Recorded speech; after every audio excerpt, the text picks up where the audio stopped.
El que sabem de la sida és que els pacients que prenen retrovirals són capaços de controlar la infecció, però mai arriben a curar-se.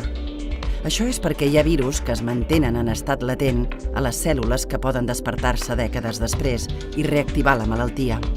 Trobar quin tipus de cèl·lules són les que acostumen a allotjar més VIH i dissenyar medicaments que matin aquestes cèl·lules infectades són els grans reptes dels científics.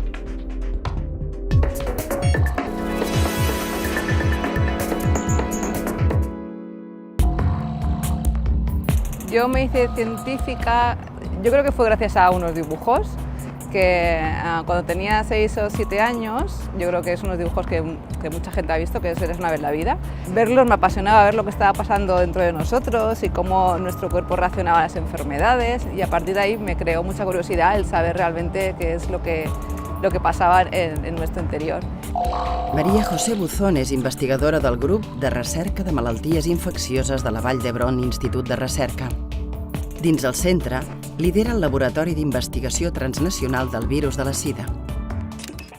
Un dels principals problemes amb què es troben la Maria José i la resta de científics que estudien la sida és entendre com funcionen els anomenats reservoris, conjunts de cèl·lules que emmagatzemen de manera latent el virus del VIH i que es poden trobar en qualsevol part del cos.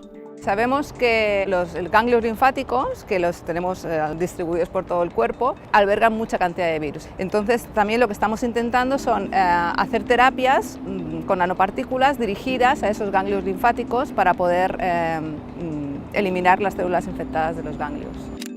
A més d'estudiar quins altres tipus de cèl·lules allotgen adormit el virus de la sida, dissenyen un medicament que sigui capaç de reactivar el VIH en estat latent, ataqui directament les cèl·lules infectades i, a més, reforci el sistema inmunitari.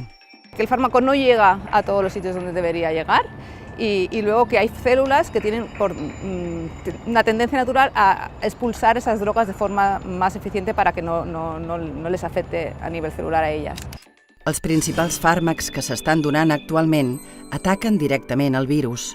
Les últimes tendències en recerca apunten a dissenyar medicaments que vagin dirigits a les cèl·lules que alberguen el VIH. Estamos más cerca, pero no sabemos cuándo va a pasar. Todas las investigaciones sirven para algo, pero sí que es verdad que a lo mejor, no sé, mañana sale algo, se identifica el reservorio celular por excelencia y ¡pum!, diana.